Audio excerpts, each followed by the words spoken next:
We've made it to the close of the pre-holiday week, I suppose. This is Big Ten Today, presented by Gatorade. I'm Anthony Herron in the other seat that I normally don't sit in, that I'm sitting in today because my guy Jake Butt, a.k.a. Jake Lutz, with me here. And we've got a good hour locked and loaded for you. A lot to cover, not only the college football playoff, what went down last night and will continue to go down for the Big Ten from a volleyball perspective, and all kinds of hoops on the way as well. And Jake, when we think about the four Big Ten teams that have made the playoff, 3 will be in action this weekend. We're going to talk a lot about the game tonight, but just the way the conference is represented is really exciting. Oh, absolutely. And some of these were expected: Ohio State, Oregon, Penn State. But how about Indiana? And how about Indiana, a chance to kick it off against Notre Dame? The battle for Indiana. Snow is falling. I'm seeing the videos down on campus. I'm going to be there in person. I got my wool leggings, wool shirt, and hand warmers, so I'll stay warm. I'm sure you guys were all concerned about my warmth. I mean, you got I'm layers excited, available. man. It's going to be awesome. I'm not accustomed to thinking that you actually get cold. I know, right? I know. I may not need them, but I have them just in case. Jake Butt is a human space heater, for anyone who doesn't know. But let's get into today's big story. And in beginning with that, we really have been, it's the biggest story over the last couple of weeks here, the anticipation for the first ever 12-team college football playoff. That anticipation is over. The CFP is here tonight. 10th seeded Hoosiers traveled north to face the 7th seeded Irish. Under the lights in South Bend, Penn State hosts SMU, and Ohio State welcomes Tennessee to the Shoe tomorrow. But all eyes on Curt Cignetti and his Hoosiers as they battle the Irish in prime time tonight. You know, in my mind, it's just another game. I mean, you know, you prepare for this one like you prepare for all of them. I think for our players, you know, they're going to be excited to play and excited to prove something. I don't think anyone was happy with the way we came out of Ohio State. We didn't give ourselves a chance to be successful, you know, giving up 14 points on the punt team and then having some of the communication breakdowns we had on pass pro. We didn't give ourselves a chance to play offense. But I think our guys have learned from that too, and will be better in a hostile environment. This game comes with a lot of different things. The history, obviously, you know, in-state rival as well, and then just being the first game of the playoff, you know. And so I think all those things combined, I mean, just create a lot of buzz and excitement, you know, both inside the building and then outside. And I know we're just excited to get ready and going. Our Gatorade Game Leaders looks at the highest points per game difference among FBS teams this season. And look at who's at the top, both Indiana and Notre Dame. I mean, you know, Indiana's been dominant throughout the season. The Irish, especially since their loss to NIU, they've been immensely dominant as well. Hoosiers and the Irish 1 and 2 in the country, both outscoring their opponents by more than 26 points per game. And you referenced the snow a moment ago, Jake. I mean, take a look at social from the Fighting Irish. They are building. Do you want to build a snowman? They're already out there doing that in South Bend. So the elements will be upon them. They will be upon you. And I think, you know, football is one of these sports we're accustomed to it being played outdoors. There's a lot of anticipation for the game itself. But the weather, the elements, let's start there, man. Do you think there's either team that's more impacted by the idea of not only chilly conditions, but snowy conditions?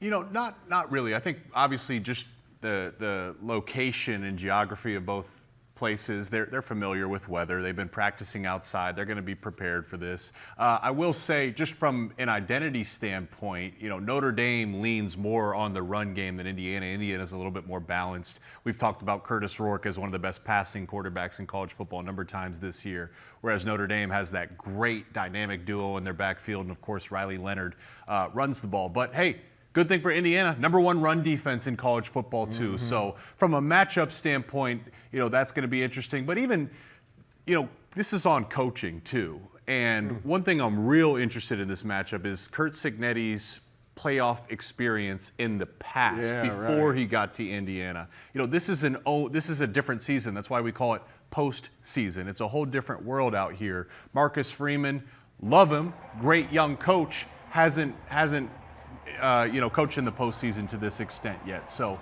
I'm real interested to see which team is more prepared in those first 5, 6, 7 minutes, because this is a long break. You know, the season is a sprint. All of a sudden it stops, and then you have a few weeks off, 3 weeks for both these teams.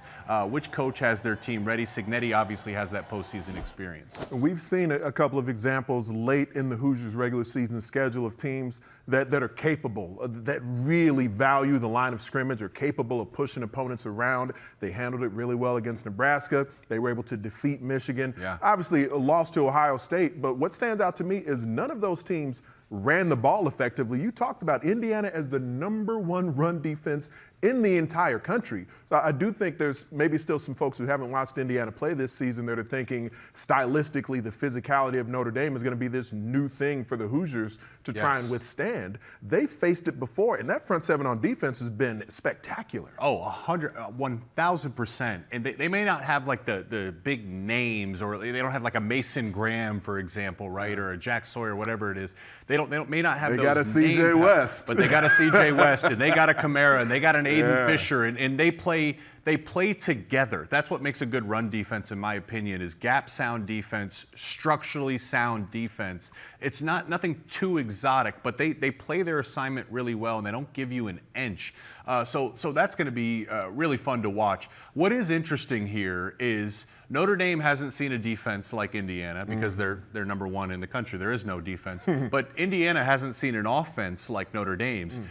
With the stat of them being the #1 rushing defense in college football, there is a caveat, which is 9 of their 12 opponents this year have been ranked outside of the top 90 in both rushing yards and yards per rush. Okay, and one of those, which is Western Illinois, an FCS opponent, so they didn't even qualify. Really, 10 of their 12 opponents have ranked outside of the top 90 in rushing yards and yards per rush. I don't say that to diminish anything Indiana has done. They're still a great defense, but this Notre Dame offense is different, okay? So they're going to have to bring their A game. And Signetti has alluded to this a little bit of having his team prepared. Can you learn from the loss against the Ohio State Buckeyes?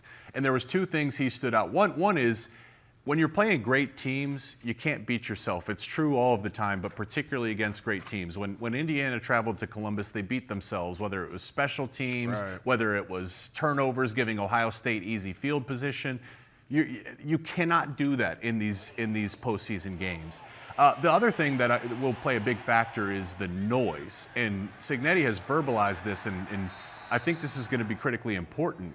He felt that when the Hoosiers traveled to Columbus, they were not prepared for the noise. They had to go to a silent count. They had to adjust things on the fly.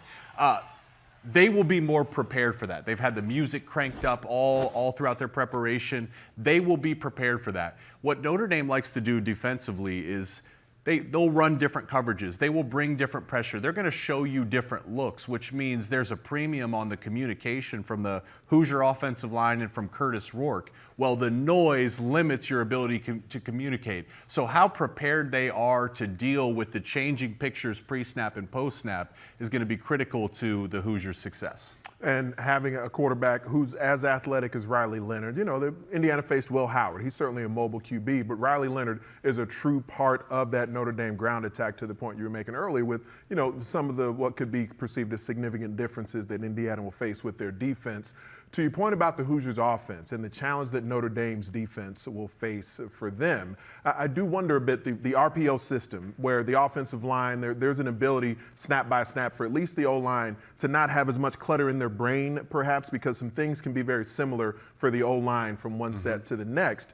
Is that, especially with some extended time to prepare here, can that be something that Indiana is able to lean into, and maybe more of the mental pressure is on Curtis Rourke and not as much some of the other teammates? Well, I think, I agree with you, and I think that's the value of having a quarterback like Curtis Rourke, who is extremely experienced. By now, there's no look or structure or pressure or coverage that Notre Dame is going to present to Rourke that he hasn't seen 100 times. And with that time off, you get a chance to watch the film, so you're going to be prepared for these moments.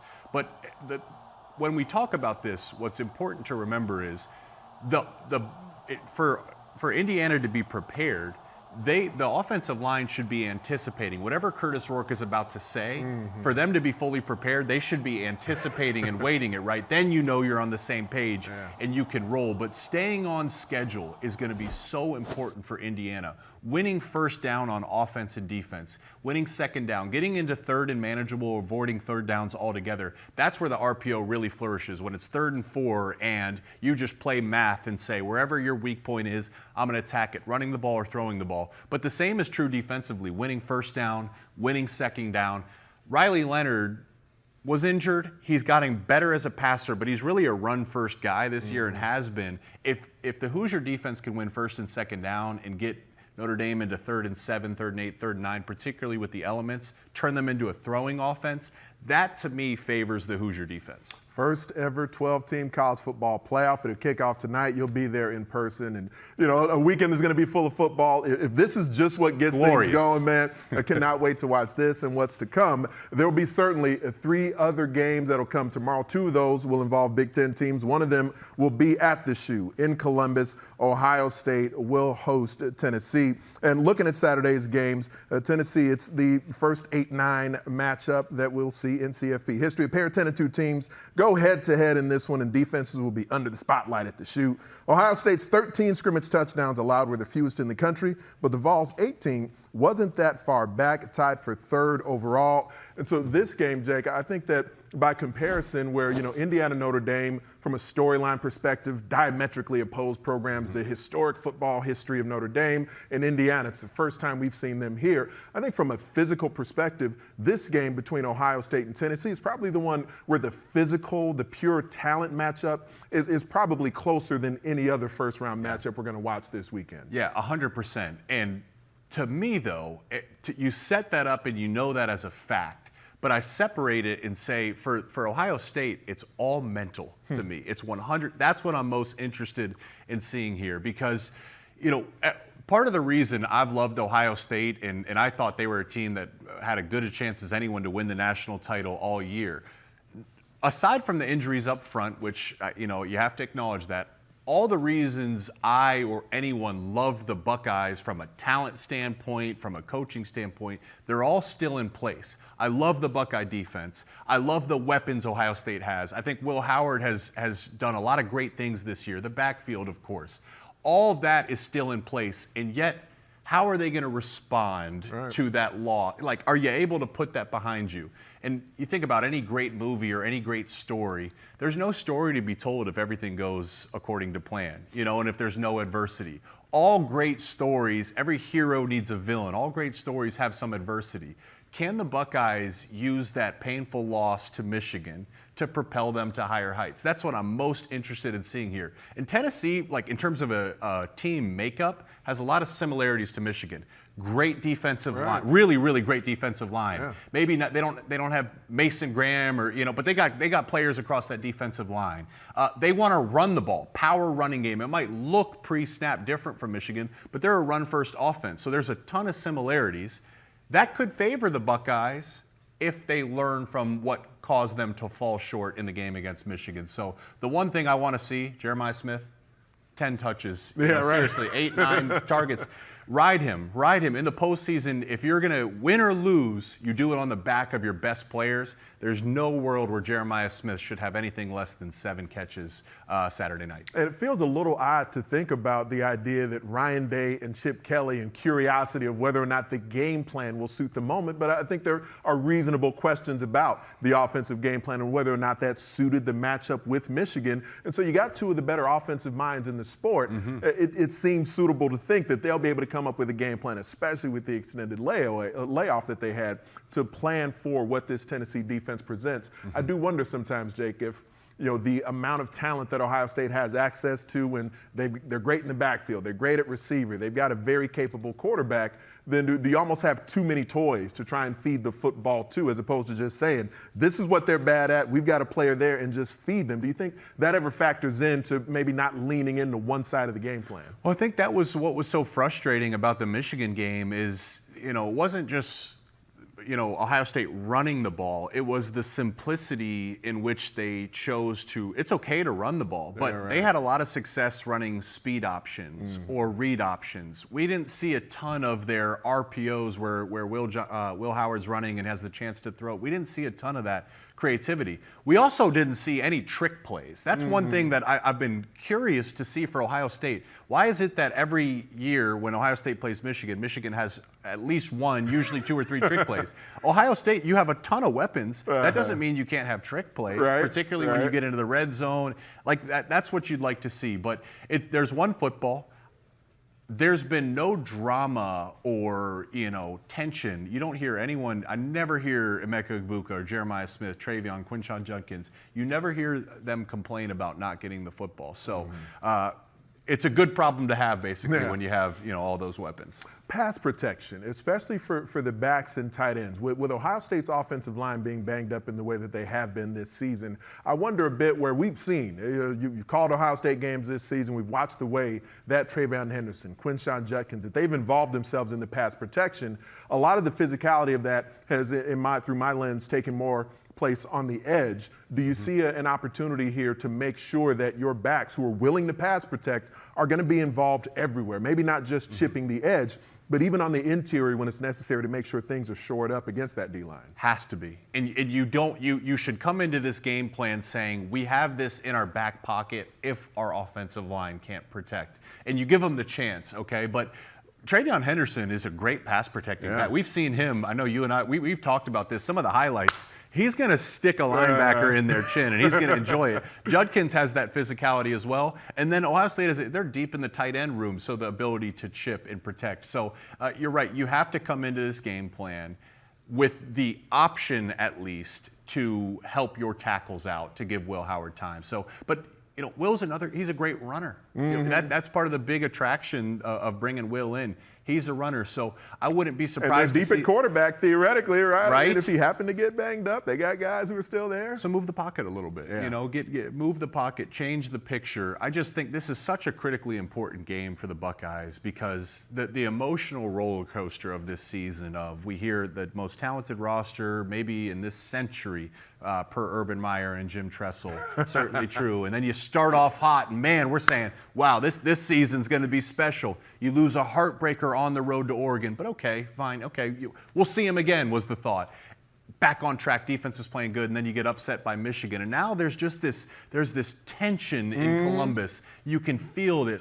Bjork, the athletic director, is going out, and there's tension in the fan base. What can you just project it forward to think if Ohio State has a convincing victory and they don't give Tennessee an inch defensively all day and the offense is spreading the ball around and clicking? Can you imagine how different we'll feel talking about this on Monday? Yeah. We're immediately, if they'd have a dominating performance, I can see it now, the headlines are saying the odds makers will go, the Buckeyes will become the favorite. That's the potential Saturday night. Even after that loss to Oregon, they still became the odds-on favorite to win the national over title. Oregon, right? Again, there's a lot of faith that's been out there in this Buckeyes program for good reason. It's what every women's volleyball player fights for all season long. The national championship trophy is soon to be handed out, whether it's the Penn State Nittany Lions or the Louisville Cardinal. Meredith, when you look at this one on paper, what do you initially look for in terms of an advantage? I mean, you look at two incredible programs, very well-run programs, talented athletes across the board, and you look at Penn State's offense. That was the key to their win in the semifinals. It took them a while to work into that offense, but once they got it going, that was it, right? And you look at Louisville, on the other hand, a really good defensive squad with a really strong block. Penn State's going to need to work hard. Well, you mentioned Louisville, the #1 blocking team in the country. And for Penn State, they did start slow, just having dropped those first 2 sets, found the reverse sweep against Nebraska. Where does their offensive rhythm stem from? I mean, National Freshman of the Year, Izzy Stark, is incredible. She does a beautiful job running this Penn State offense. And really, as you think about it, when they are running a balanced offense, not one-dimensional, not just setting the ball to the outside, that is when they're the most effective. And they've got incredible weapons. They've got Caroline Juravicius and on the right side, and you've got Taylor Trammell in the middle and Jess Merzick on the outside, as well as Cameron Hayworth. So they've got plenty of options available. And it has to start with a great pass and then a very balanced offense. You mentioned balanced offense. Well, Louisville might bring just that to the national championship. We saw them utilize their middle attack heavily. Can we expect that in the final as well? I think we have to expect that. That is when Louisville really started to turn the tide against Pitt in their national semifinal match.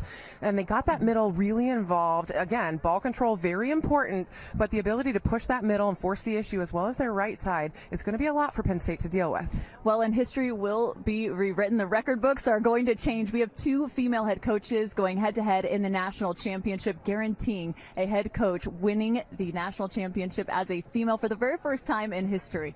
What is the impact for the sport of volleyball in regards to that taking place? It's incredibly special. It's a wonderful time for the sport of volleyball. The sport continues to be on the rise. More people fall in love with this sport every day.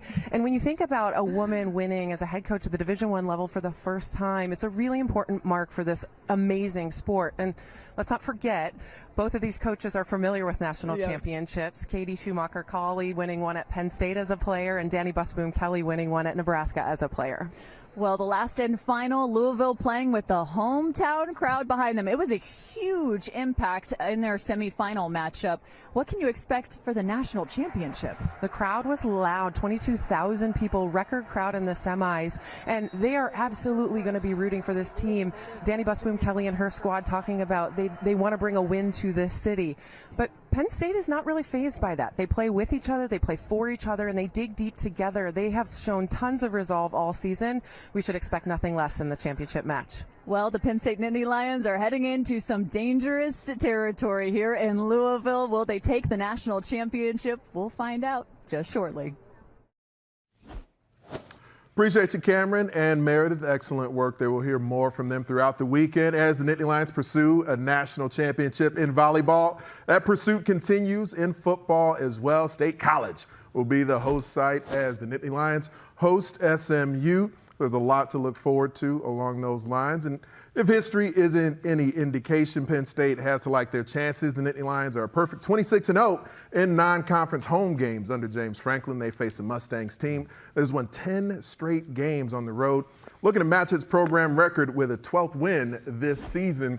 And SMU, their team that wasn't guaranteed anything as it related to the college football playoff, but ended up getting in, and they've been a really explosive team throughout the season. They've also been prone to some errors, some mistakes at times, kind of an aggressive play calling style on each side of the football. How do you think that degree of aggression, and in a way it's almost unpredictable at times, whether it'll turn out positive or negative for SMU, is there a way that impacts Penn State's approach going in? Well, it could, and I look at that, I completely agree. It's what I see with SMU is just aggressive. They are like a boxer that just keeps pressing forward, you know, and you retreat, you're like, man, what's up with this? They just keep pressing forward and forward, so it could impact you.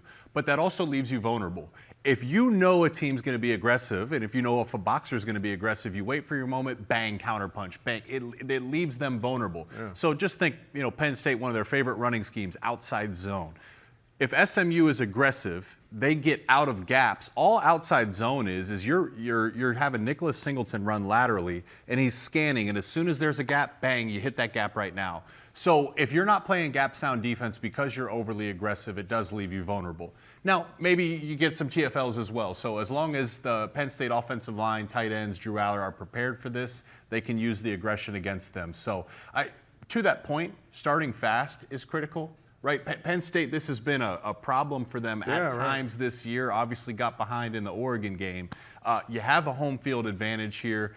SMU has not seen a crowd like what they're going to see there in Happy Valley. I think it's critical for Penn State to start fast as well so they can start to dictate the terms of the game rather than try to play a sped up, uber fast game like SMU is more comfortable in. It's a great observation about the amount of times this season that Penn State has started slow. And if anything, the glasses half full version of that is if you do maybe give up a big play to SMU early in the game or find yourself in a nail biter or even trailing. This Penn State squad has been there time and time again this season. So you would imagine the weight of the expectations that they face. This is a team that has been able to withstand that at various points. Bowling Green and USC, you name it. Yeah. They've kind of been through a bunch this year. most, if not everything they've been through this year has included Bo Pribula as a backup quarterback. So Drew Aller, one of the top quarterbacks in the country, extremely talented player. He's going to be back for another season. Right now, he's trying to lead them to a national championship here. But Pribula has been insulation at QB. At any point, Aller's been banged up. And he's also been a part of their offensive package so consistently. How much does that matter, not having not only just your backup, but a backup who was playing a significant amount? Yeah, well, we're going to find out how much it matters because it's not just losing your backup quarterback, which Bo was playing double-digit snaps almost every game. They had that Wildcat package, and he's also he was just a dangerous element, and occasionally they'd have both quarterbacks on the field at the same time. But one of the big elements that's elevated Penn State's offense this year, how they took a step forward, wasn't just Bo running. It was also It's been Drew Aller running. Yeah. He has run both, in third down scrambles or leaving the pocket, even some designed runs. Drew Aller's legs have opened up another element to the Penn State offense. You feel a lot more comfortable calling those runs or allowing Drew to run when you know you have a backup plan. So that's another piece of this that I'm curious about is does Drew Aller's willingness or availability to run naturally in the game, does that get limited now that you don't really have a backup that you feel comfortable with Bo, moving on? Tom Allen, he's certainly an aggressive defensive mind, but by comparison to what Penn State and their defense had experienced under Manny Diaz, it is a little bit more dialed back with the amount of blitz and aggression schematically that they've run this season. How much does that end up impacting the way that some of that aggression? There's some eye candy from SMU. They've got athletes who get out in space all over the place. That matchup with Penn State's defense versus the Mustangs' offense, how do you see that playing out? Well, I just think Penn State, particularly their defensive line, their front, they're so good that they should dictate the terms. SMU hasn't seen someone like Abdul Carter, probably not like Zane Duran or Denai Nenasutton either. So I think that defensive line and their ability to rush the passer and get in the backfield, that's going to be the key to this game. And Abdul Carter, particularly if they decide to move the pocket or get their quarterback out in space, how quickly he can close the gap. And, it's unbelievable, man. So I'm just excited to see this opportunity for James Franklin and this fan base and Drew Aller, Abdul Carter. Like, this is a huge moment for their program. Talk about taking that next step. Now you're hosting a playoff game, and in my opinion, that was my favorite place to play on the road. The crowd's going to be rocking. It's going to be fun to watch. We've got a great weekend of football coming up. I mean, a second whiteout in one season for Penn State, for Beaver Stadium. It is the stuff of legend. We cannot wait to watch that play out tomorrow, as it will. We're going to have more on the way from a football perspective. Jake's going to be on his way to South Bend. Looking forward to watching you out there. I expect Jake to be sleeveless, so make sure you check him out. He'll be on the Big Ten Network later tonight. More